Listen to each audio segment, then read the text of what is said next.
ஏன்னா இருங்க இருங்க என்னன்னா இப்போ வந்து இந்துக்கு ஆப்போசிட் வந்து தீகா சரிங்களா, நீங்க கிறிஸ்டியன்ஸ்க்கு ஆப்போசிட் வந்து நீங்க வந்து ஒரு விஷயம் காட்டுறீங்க, அது உண்மையா இருக்கா? இது வரைக்கும் உண்மையா இருக்கனால தான் எடுத்துருக்கேன். சொல்றீங்க நீங்க உண்மையா இருக்குன்னு. அப்ப நன்னே வந்து அது மாறலாமா?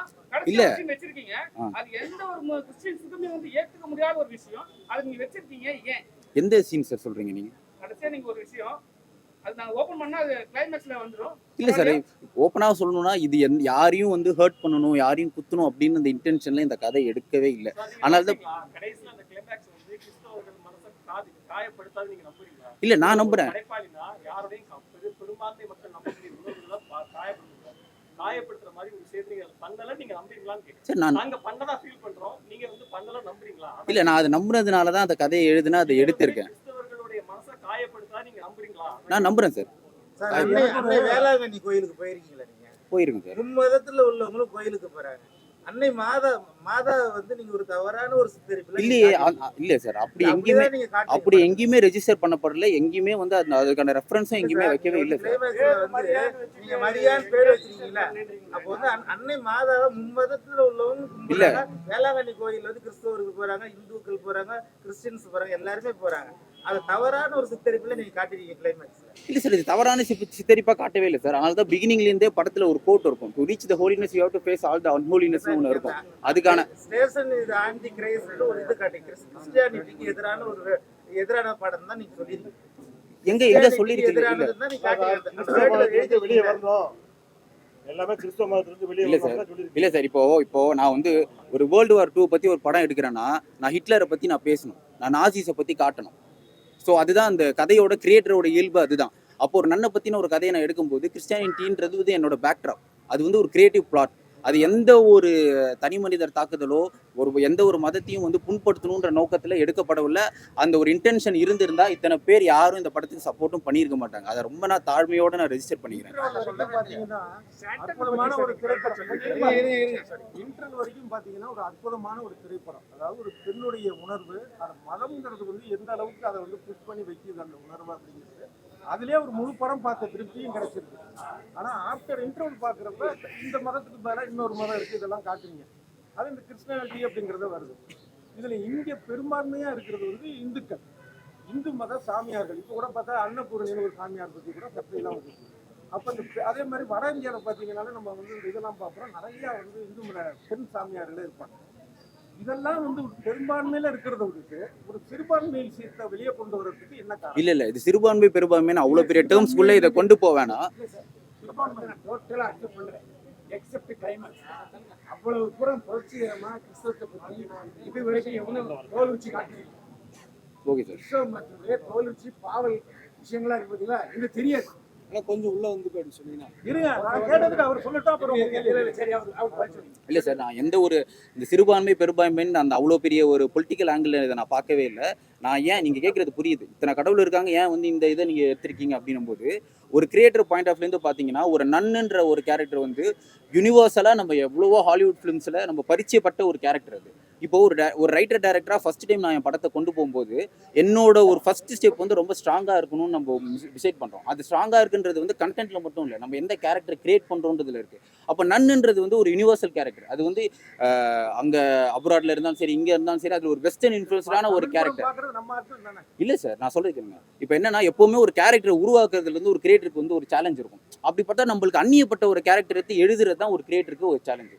ஸோ அதுவும் இந்த கதாபாத்திரம் வந்து ஒரு பெண் அப்படின்னும் போது நான் ஒரு ரைட்டர், நான் வந்து ஒரு ஆண், ஒரு பெண்ணோட பாயிண்ட் ஆஃப் வியூலேருந்து எழுதுறதே எனக்கு ஒரு பெரிய சேலஞ்ச். அது வந்து எனக்கு ஒரு கிரியேட்டிவ் பாயிண்ட்லேருந்து மட்டுமே தான் அது எழுதப்பட்டதை தவிர்த்து வேற எந்த ஒரு உள்நோக்கமும் எந்த ஒரு தப்பான இன்டென்ஷனும் இது எடுக்கவே இல்லை. அதுதான் தெரிஞ்சு.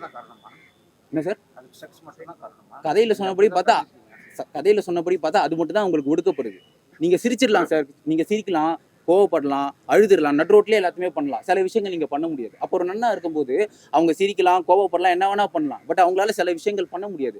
அதை பண்ணக்கூடிய இடத்துல அவங்க போகலை. அங்கே சுற்றி இருக்க அந்த வேர்ல்டு அதை வந்து ப்ரொவோக் பண்ணுது. ப்ரொவோக் பண்ணும்போது ஆட்டோமேட்டிக்காக எல்லாருக்குமே ஒரு ஏர்ஜ் வரும். அதை தான் நான் காமிச்சிருக்கேன் தவிர்த்து யாரையுமே நான் தப்பா சொல்லல. விடுவாங்கங்கிற நம்பிக்கை உங்களுக்கு இருக்கா? அப்படியா சார் ஏ சர்டிஃபிகேட் கொடுத்தாங்க? சார் புரட்சிகரமான கருத்து எடுத்திருக்கீங்க. இல்ல ஆனா ஏன் அது சொல்றீங்க? கிளைமாக்ஸ்ல அவ்வளவு புரட்சியா இல்லையா சார்? அது ஏதோ எங்க இல்ல சார், வீட்டுல நான் புரட்சி ஒருத்தர் பண்ணணும். ஒரே ஒரு விஷயம் சார், இது வரைக்கும் சினிமாவில் கிறிஸ்டியானிட்டியுடைய உண்மை விஷயங்களை, பல இருட்டடிப்பு விஷயங்களை கொண்டு வந்த பெருமை உங்களுக்கு தான். அது என்னுடைய பாராட்டு. ஆனா அன்பினிஷ்டா முடிச்சிட்டீங்களே. அந்த பெண்ணு வாழ்றாளா வாழலையா, இல்லாட்டி கன்சீவ் ஆயிட்டாளா, இல்லாட்டி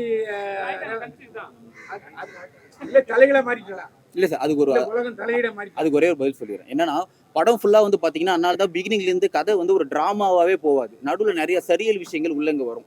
நிறைய இமேஜஸா இருக்கட்டும், சில டிஃப்ரெண்டான கேரக்டர் சிம்பிள்ஸ் நான் உள்ள காட்டுறதுக்கான அர்த்தமே என்னன்னா, இது வந்து ஒரு டிராமா மட்டுமே கிடையாது, டிராமா கம் சரியல் ஃபிலிம் அப்படின்றத நம்ம காட்டுறோம். அப்போ கடைசியில நீங்க கேட்ட அந்த ஒரு விஷயம் நடக்கும்போது, கிளைமேக்ஸ் நடக்கும்போது நான் 2 குளோபலான விஷயங்களை பத்தி பேசுறேன். இந்த பக்கம் கிறிஸ்டியானிட்டின்னு ஒன்று பேசுறேன், அதுக்கு எதிராக இருக்க ஒரு விஷயம் ஒன்று பேசுறேன். ஸோ வாழ்க்கையே வந்து அந்த இன்யான் தியரி மாதிரி தான். ஒரு கருப்புக்குள்ளேயும் ஒரு வெள்ளை இருக்கு, ஒரு வெள்ளைக்குள்ளேயும் ஒரு கருப்பு இருக்கு. டுவாலிட்டி ஆஃப் மென், நம்மளுக்குள்ள வந்து கிரேனஸும் இருக்கு, கெட்டதும் இருக்கு. ஸோ அதை இந்த படத்துல காட்டணும். அது அதோட மெயின் இன்டென்ஷனுக்கு மட்டும்தான் அது எடுக்கப்பட்டது. அண்ட் மோரோவர் அதோட கிளைமேக்ஸோட இன்டென்ஷன் ஏன் அப்படி நான் விட்டுருக்கேன் அப்படின்னா, 2 குளோபல் டாபிக் நான் பேசியிருக்கும் போது இது சரி இது தவறு அப்படின்ற பதிலை வந்து சொல்லக்கூடிய உரிமை எனக்கு கிடையாது. நான் இன்னைக்கு சொல்ற பதில் இன்னைக்கு எனக்கு சரியா படலாம், ஒரு 5 வருஷம் கழிச்சு நான் இந்த படத்துல சொன்ன பதில் எனக்கு தப்பா இருக்கும். அப்போ அதை வந்து நான் டிஸ்கஷன் வந்து ஆடியன்ஸ் கிட்ட விடுறது தான் பெஸ்ட். ஒரு அப்ஸ்ட்ராக்ட் எண்டிங் தான் இதுக்கு தேவைப்படும் எனக்கு தோணுச்சு. அது வந்து ஹெல்த்தியா இருக்கும்னு நான் நம்பினேன். அதனாலதான் அப்படி ஒரு அப்ஸ்ட்ராக்டான ஒரு நல்ல விவாதம் பண்ணி சார். ஜீசஸ் கிறிஸ்ட் ஒயிட்டா பிறந்ததுனால ஓகே, பிளாக்கா இருந்தா யோசிச்சு பாருங்கன்னு சார் பேசுறது ரொம்ப சூப்பரா இருந்தது. அவ்வளவு துணிச்சலா அந்த விஷயங்கள்லாம் பேசுனீங்க. கிளைமாக்ஸையே எங்க முடிவுக்கு விட்டீங்க? சரி, இல்ல அதான் சார், நான் என்ன நான் எப்பவுமே ஒரு விஷயத்தை நம்புற ஆளு சார். எப்பவுமே ஃபிலிம் மேக்கர்ஸை விட ஆடியன்ஸ் அண்ட் பீப்புள்ஸ் வந்து நம்மளை விட ஒரு 10 மடங்கு அறிவாளிகள் நம்புற ஒரு ஆள். ஸோ அவங்களுக்கு தெரியும், உங்களுக்கே தெரியும் நான் என்ன ரெஃபரன்ஸ் வச்சிருக்கேன்னு. அதை நீங்க டீகோட் பண்ணி அதை உங்க காதால கேட்கறதா எனக்கு சந்தோஷம்.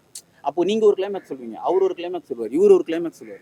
அப்போ ஒரு கதைக்கு நான் கிளைமேக்ஸ் கொடுக்க விரும்பல. நீங்க இத்தனை கிளைமேக்ஸ் சொல்லும் போது இத்தனை பெர்ஸ்பெக்டிவ்ல இருந்து இந்த கதைகள் வருதா அப்படின்னும் போது அதை கேட்கறது தான் ஒரு கிரியேட்டரோட ஒரு சந்தோஷமா இருக்கும். அதோட இன்டென்ஷன் மட்டும்தான் அது. அதான் உண்மை. நீ உன்னுடைய விருப்பத்தை மட்டும்தான் நீ யோசிக்கிற.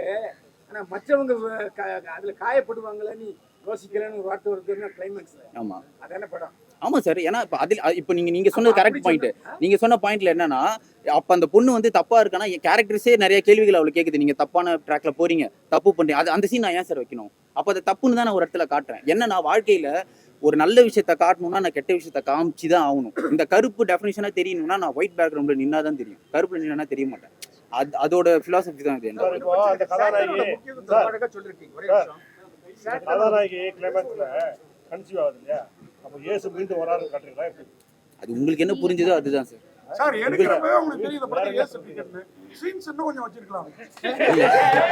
ஆனா எப்படியும் எங்களை மாதிரி சீன் வரும். ஆனா நன்னுங்கதான் உங்களுக்கு நிச்சயமா எதிர்ப்பு இருக்கும் சார். நீங்க படத்துல எல்லா விஷயம் சொல்றீங்க, தோல் வச்சிங்கன்னா சொன்னேன்.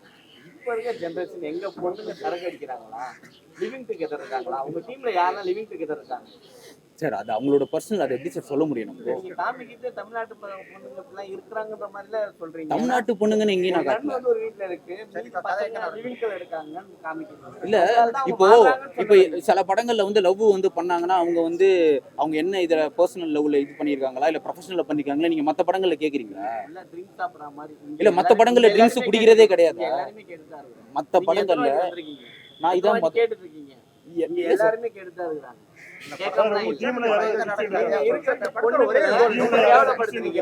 சார் தப்பு அப்படி இல்ல சார், கண்டிப்பா அந்த ஒரு நோக்கம் கிடையவே கிடையாது சார், கிடையவே கிடையாது.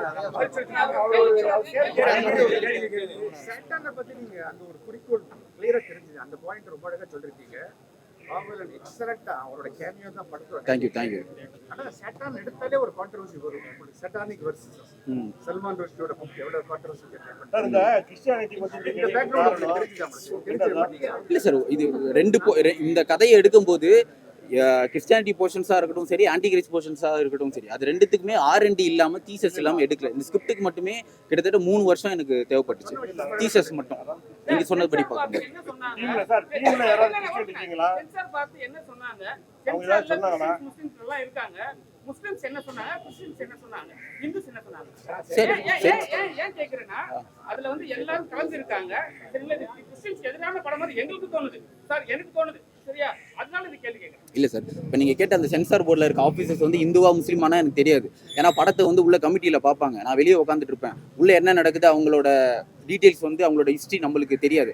ஆனால் அவங்களுக்கு வந்து இது வந்து ஒரு தப்பான படம் அப்படின்னா இதை எதுக்கு அவங்க சென்சார் பண்ணி வெளியே விட்டுருக்கணும்? ஏன்னா இப்போ ஒரு கவர்மெண்ட் நீங்கள் சொன்ன அந்த சென்சார் போர்ட் அதிலிருந்தே பேசினோன்னா ஒரு சின்ன வந்து ஒரு பால் பாக்கெட் விற்கிறதா இருந்தாலும் சரி, ஒரு சோப்பு விளம்பரம் கூட நம்ம போய் கிளியரன்ஸ் வாங்கிட்டு வந்தால் தான் அதில் இருக்க நேம்ஸோ என்னென்ன போடணுமோ நம்ம வெளியே வரும். அப்போது ஒரு வெகுஜனமாக ஒரு மக்கள்கிட்ட ஒரு படம் போய் சேர போதுன்னும் போது நீங்கள் சொல்கிற சர்ச்சையை இது கிரியேட் பண்ணும் அப்படின்னா அவங்க அதை கண்டிப்பாக வெளியே விட்டுருக்க மாட்டாங்க. ஏன் வெளியே விட்டுருக்காங்க அப்படின்னா இதுக்குள்ளே ஒரு ஆர்டிஸ்டிக் சென்ஸ் இருக்குது, அவ்வளோதான். கட்டு கொடுத்தாங்க கட்ஸ் இருக்கு, கட்ஸ் இருக்கு. உங்களை கூப்பிட்டு கடைசியா கேட்பாங்க. புரியல. ஏன்னா அவங்க இது போட்டுருக்காங்க, செயின் போட்டுருக்காங்க. அதை வந்து சில விஷயத்துல வந்து பண்ணும்போது மட்டும் பிளட் பண்ணிருக்கீங்க. அது அவங்க பண்ண சொன்னாங்களா இல்ல பரவாயில்ல நீங்களே? இல்ல அது வாண்டடா, அது இன்க்ளூடட் இன் கட்ஸ். சார் இது பெரியார் ஸ்ட்ரீட் அர்ஜென்ட் அப்படின்னு வந்து அந்த நோட்டீஸ்ல வச்சிருக்கீங்க. பெண்ணுரிமை போராளி பெரியார் தமிழகத்தையே தெரியும். எக்ஸாக்டா நீங்க பெரியார் ஸ்ட்ரீட் அர்ஜென்ட் அப்படிங்கிற அந்த ஸ்ட்ரீட் பேர் வைக்கிறதுக்கு என்ன காரணம்? அந்த ஸ்ட்ரீட்டே ஃபேக் தான் சார். அந்த ஸ்ட்ரீட்டே ஃபேக், சும்மா கதை. இதுதான் நான் சொல்ல வரேன். நான் பெரிய ரிஸ்க்லாம் கிடையாது. நான் என்னோட பர்சனல் நான் என்ன பொலிட்டிக்கல் ஸ்டாண்டுன்றதை வந்து அதை நான் சொல்லணுன்ற அவசியம் இல்லை நான் நினைக்கிறேன். அது என்னோட தனிப்பட்ட உரிமை, என்னோட ஒரு அது சிட்டிசனாக எனக்கு அந்த உரிமை இருக்குது. அது சொல்லணும்னு சொல்லக்கூடாதுன்றது இருக்குது. இப்போ படத்தில் நீங்கள் பார்த்த அது இருக்குல்ல, இது வந்து படம்ன்றதே ஒரு ஃபிக்ஷன் தான். இது ஒரு புனைப்பு. தகவல்கள், கேள்விப்பட்ட தகவல்கள் இருந்து எடுத்து நம்ம உருவாக்க கற்பனைகளோட மெர்ஜ் ஆகி ஒரு கதையை நம்ம பண்றோம். அதனால நம்ம காட்டக்கூடிய இப்போ இதே மாதிரி கேரக்டர்ஸ் ரியல் டைம்ல வாடுதுன்னு சொல்ல முடியாது. படம்ன்றது ஒரு புனைப்பு தான். அர்ஜென்ட்ங்கிற வார்த்தையை வந்து காந்தி தான் வந்து அதிகமா யூஸ் பண்ணியிருக்கிறாரு. சரி, நீங்க அதை வந்து எனக்கு தெரியும். நீங்க சொல்லி தான் காந்தி யூஸ் பண்ணிருக்காருன்னு எனக்கு தெரியும். நீங்க அதை எக்ஸாக்ட்டா அதை வச்சிருக்கீங்க. இல்ல சார், அது நீங்க சொல்லி தான். இல்ல நீங்க சொல்லி தான் எனக்கே தெரியும்.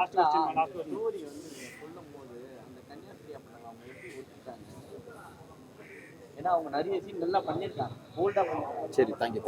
நீங்க சொல்லும்போது என்ன சொன்னீங்க? அவங்க கிட்ட நான் எப்படி பண்ணீங்க? கன்வின்ஸ் பண்ணல. நான் வந்து அவங்க கிட்ட ஸ்கிரிப்ட் சொல்லிட்டு நரேஷன் பண்ணேன். ஸ்கிரிப்ட் ஃபுல் பவுண்டு கொடுத்தாங்க, படிச்சாங்க. படிச்சுட்டு ஒரு 2 நாள் டைம் எடுத்துட்டு அவங்களோட டிசிஷன் சொன்னாங்க. அவ்வளவுதான்.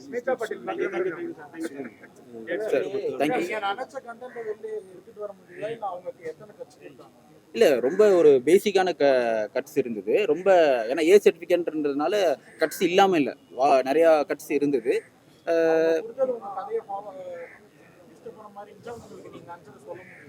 இல்ல அப்படி சொல்ல முடியாது. ஏன்னா இப்போ வந்து அவங்களோட ரெஸ்பான்சிபிலிட்டி ஒன்று இருக்குல்ல. அவங்க வந்து மக்களுக்காக ரெப்ரசென்ட் பண்ணுறதுக்காக ஒரு சென்சார் போர்டு இருக்குது அப்படின்னும் போது அதை முடிச்சுட்டு அவங்களோட இது ஒன்று இருக்குல்ல. ஸோ அது அவங்களோட பாயிண்ட்லேருந்து அவங்க சொல்கிற கட்ஸ் சில இதுவாக இருக்கும் நம்மளுக்கு. ஏன்னா நம்ம ஷூட்டிங்கில் வந்து பார்க்கும்போது நம்ம நினச்ச கேமரா கூட சம்டைம்ஸ் கிடைக்காது, நினச்ச லென்ஸு கிடைக்காது. அப்போ அங்கேயே நம்மளுக்கு கிரியேட்டிவிட்டி உடையுது. அப்போ இவங்க கட்ஸ் சொல்கிறதுனால என் கிரியேட்டிவிட்டி உடையுதுன்னு சொல்கிறதுல வந்து அது ஒரு முட்டாள்தனம் நான் நினைக்கிறேன். ஏன்னா கிரியேட்டிவ் காம்ப்ரமைசேஷன்றது வந்து ஸ்கிரிப்ட்லேருந்தே இருக்குது.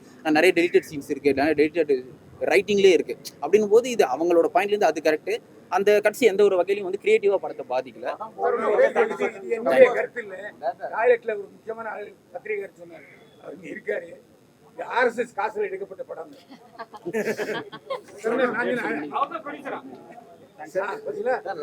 ஒரு பிரச்சனை இதே பிரஸ் மீட் நடந்தது. விஜயாதீன் சார் வந்து ஒரு ட்ரிங்க்ஸ் மேட்டர் சொல்லும் போது கிருஷ்ணாஜி ஒரு இது கேட்ட மன்னிப்பு கேட்க சொல்லி ஒரு இது பண்ணாங்க, எல்லாம் போராட்டம் பண்ணுவாங்க. சப்போஸ் கிருஷ்ணாஜி பார்த்துட்டு இது மாதிரி வந்தாங்கன்னா பிரச்சனை தேட்டர்ல விடக்கூடாதுன்னு என்ன பண்ணுவீங்க? இல்ல உண்மையிலேயே அவங்களோட மனசு புண்படுச்சுன்னு அப்பாலஜைஸ் பண்றதுல நான் யோசிக்கிறதா இல்லை, நான் பண்ணுவேன். ரெடி டு இதுதான். ஸோ வந்து அவர் படத்துல ஃபுல்லா டைலாக்ல எல்லாரும் டைலாக்ல அவர் பெரிய டைலாக், நிறைய டைலாக் ஏன் அவங்க மென்ஷன் பண்ணீங்க வச்சீங்க? இல்ல அவர் தைரியமா நான் பாத்துறேன் வாடா இது நடந்தாலும் இல்ல அப்படி இல்ல, அந்த கேரக்டரோட டிசைன் அப்படி இல்ல. வரல. இப்போ நீங்க கேக்குற வரைக்கும் எனக்கு பயம் இருக்கதான் செய்யுது. என்ன நடக்க போகுது அப்படிங்கிற பயம்லாம் எனக்கு இருக்கதான் செய்யுது. ஆவலம் ரொம்ப நல்லதா பாதுகாப்போட இருங்க. ஆமா கண்டிப்பா இருக்கும். எழுதி வச்சுக்கீங்க. நீங்க தான் முதல் ஆளு. ஏன்னா எல்லா விஷயம் ஆன்டி கிறிஸ்டியானிட்டி பூரா சொல்லுவீங்க. ஆனா நீங்களா இருக்கீங்க, எல்லாரும் இருக்கீங்க, எங்களை பத்திரமா எடுத்துட்டு போய் சேர்த்துருவீங்கிற ஒரு நம்பிக்கை தானே, வேற எதுவும் இல்லை. ஆனா October 3 வந்து படம் ரிலீஸ் ஆகுது. தயவு செஞ்சு எல்லாரும் ஆதரவு கொடுங்க. கொஞ்சம் நாள் புதிய படைப்பு, அது எந்த சந்தேகமே இல்லை, துணிச்சலான படைப்பு. எப்ப ஏன்னா ரெண்டாவது நீங்க சொன்ன கருத்துல இந்த டைட்டில மாத்தி சொல்லிப்பானு ஏன்னா அதுவே ஒரு கான்ட்ரவர்சியான விஷயம் தான். இல்ல சார், அந்த மாதிரி எந்த இஷ்யூ வரல சார். அந்த மாதிரி இஷ்யூ எதுவும் வரல சார். இயேசு ரொம்ப நன்றி ரொம்ப நன்றி நான் தேங்க்யூ